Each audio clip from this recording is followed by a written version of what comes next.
Alright, hi guys, it's me, back again to the AE86.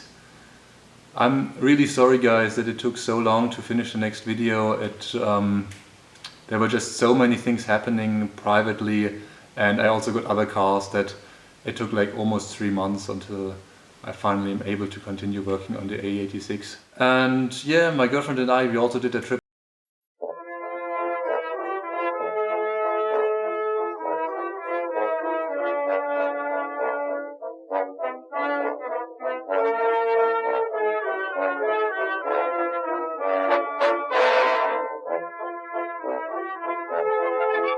And of course, what would be a trip to Ireland without some awesome AE86 stuff?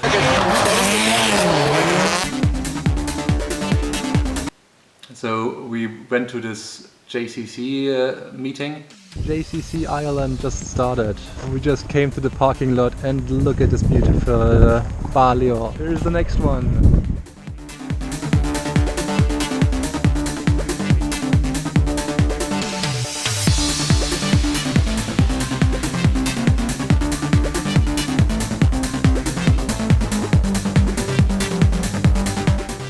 Going to car meetings abroad is an experience I can strongly recommend.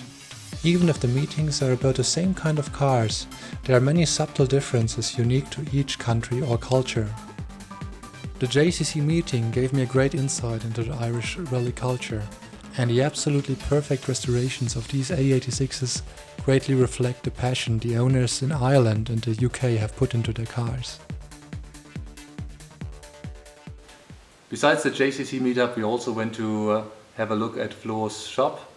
Flo's shop offers a huge variety of AE86 parts and is the only shop in Europe I know which specialized on AE86s.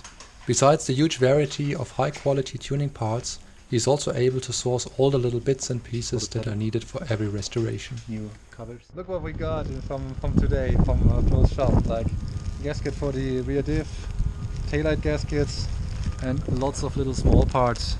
Interior parts, gaskets, some stickers, some brand new looking screws, a new gear knob.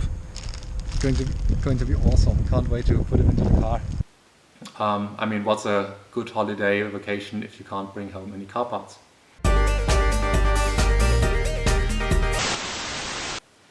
So it's about time to make some progress. Today I'm going to weld the little rust spot next to the battery tray and have a look at the front part of the car. I'm currently not sure what steering rack is installed there, but I noticed that the steering has a bit of play, so better have a look at that one.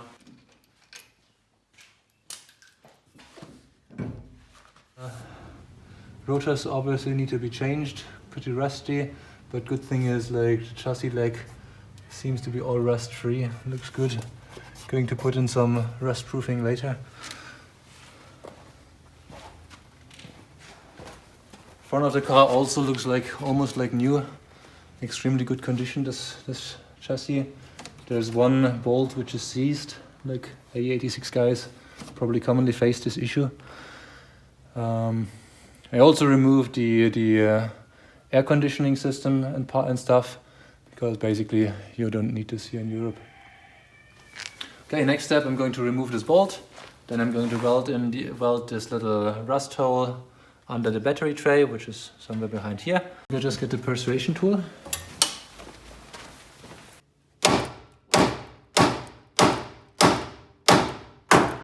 The old rusty bolt, which still doesn't want to go out, and a shiny new one from Flo's Auto Parts shop. So lots of D-block oil later, I finally managed to get the screw out. All rust.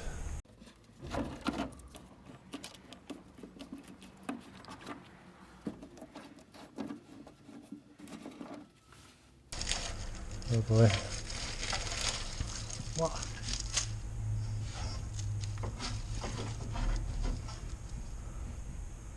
Lovelace. Came out of the fender.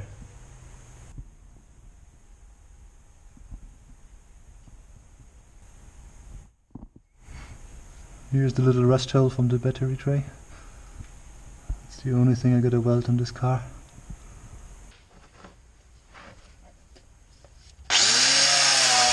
For the next step, I will now use some duct tape to mask out the areas where I want to cut. This is basically the shape I plan to cut out. On the bottom left part you can see there's a spot weld, which I'm going to remake.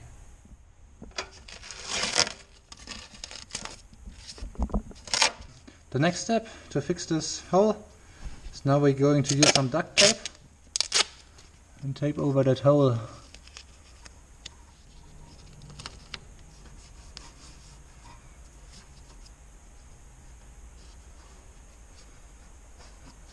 And basically that's it. We're done. Now we're gonna spray paint a little bit of black paint over it and we're finished. No, of course not. Sorry, terrible joke. So I use a bit of this duct tape and then I draw out the shape of the piece of metal that I need to cut out. Then afterwards, once I'm done with this, I'll just take this duct tape, put it on some piece of metal and cut out exactly as drawn over here. The place where you're gonna drill the hole for the welding spot, make sure to mark it with a little punch so that the drill later fits perfectly.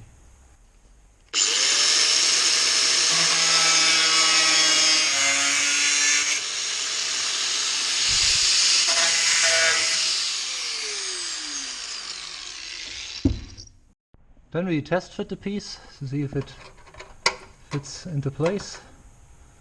Almost. Now it's almost finished. The metal piece fits perfectly. Now last thing is to do is to drill a hole for the spot weld.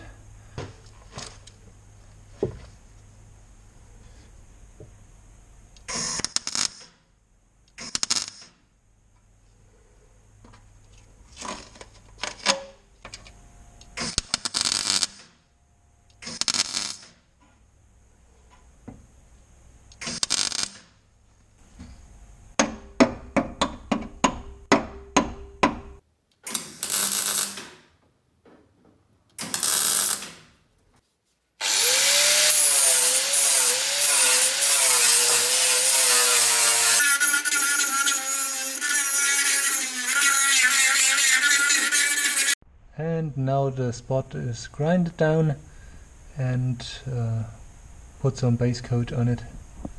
There are definitely ways to make this even more pretty or so perfect that no one can see the difference anymore, but for my demands this is totally sufficient. Finally, I gave the battery tray a second coat of paint and now everything looks great. So all the rust has now been welded. That went much faster than expected. So next step will be rust proofing or cavity protection. What is it and why do we need it? On most Hachirokus you'll see that the rust starts in the rocker panels, the real wheel arches, all kind of spaces where two pieces of metal are welded together and form an open space in between. Due to humidity or rain, water condenses there and starts rusting. This rust starts and takes quite a long time until the metal is eaten through and you see it on the outside of the car. By the time you see it, it's usually way too late. So what you can do to avoid this is to do a rust sealing. It works by taking a material which is something like wax or grease or also some oil materials. I'm using this Mike Sanders product because I have made very good experience with it. You heat it up to process it and it becomes in a liquid form. You pour it into the bottle of this machine, this little gun, connect one end to a air pressure and then pull the trigger and the pressurized air will push this liquidized grease inside a long cable which will then end in one of these cavities.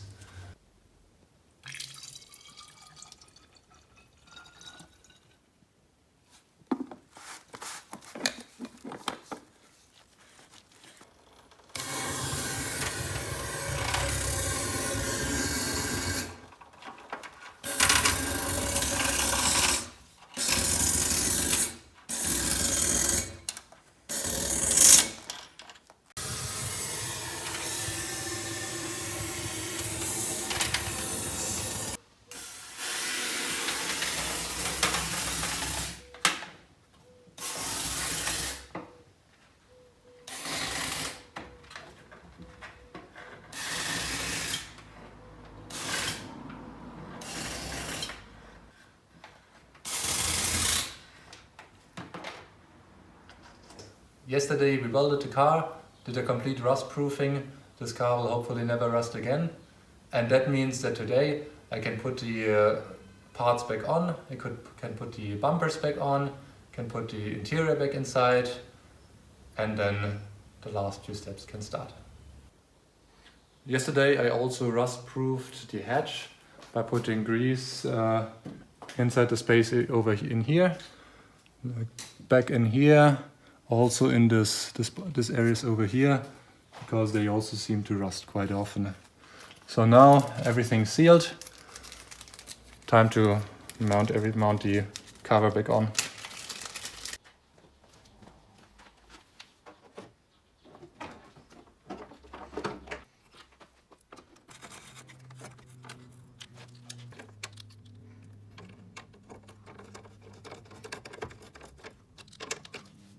So the reason why I'm putting these old and ugly bumpers back on without painting them is that I want to get the car registered as fast as possible. So my plan is to register it first and then disassemble everything again to give it a good makeover. So one problem that you guys will be facing when you try to EU convert your USDM AE86 are the indicators. Like in Germany we're supposed to have like white headlights, but the indicators must be yellow, like this part which comes from an MR2 AW11. So I decided to go with these ones because they have a similar shape. Well, the wiring is pretty straightforward, but then you will see that it will not fit mechanically. So while the bolt pattern matches, they're just a little bit too wide to fit into the space over here. So what you can do, I used some spacers, they are about 3 centimeters, and putting the indicators a few centimeters more forward. And then they'll just bolt up perfectly without having you to cut the bumper or your indicator case.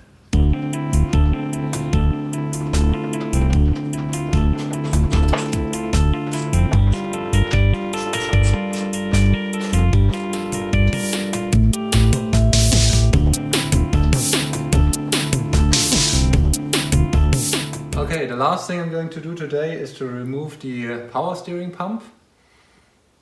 The car has been converted to manual steering, so the power steering pump actually doesn't do anything in here. But why do I have to remove it anyway? Well, in Germany we have the TÜV, and it has a stupid rule that everything which is installed in the car must work. So for example, if you convert to manual steering but you leave the pump inside your car, even if it's not driven by any belt, it's a major flaw and your car will not pass the inspection. Or another example, if you remove the rear window wiper but the switch is still present in the car, it's also a major flaw. You have to remove the switch and the wiper at the same time. Don't ask me why.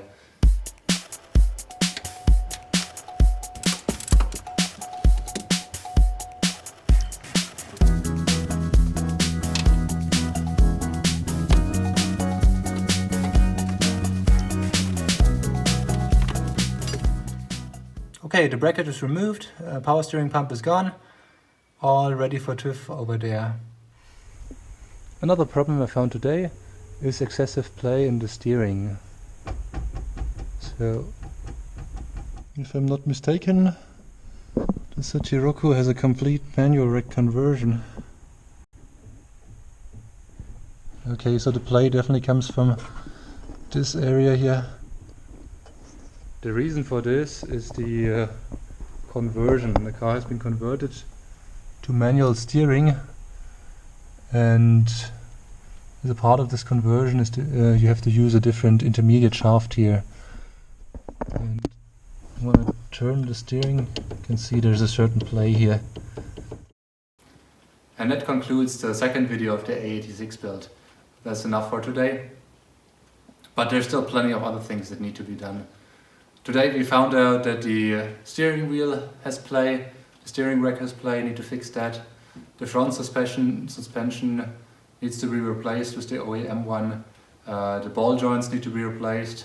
Some work to do on the brakes. Give the car a new exhaust, so a lot of stuff still waiting. So hope you enjoyed this video and looking forward to see you in the next video. As a little preparation, I decided I'm going to make the next videos in a different language, but for the English-speaking audience I'm still trying to provide you with at least English subtitles so that you at least can understand what's going on. Thanks for watching, I hope you enjoyed it, and see you in the next video.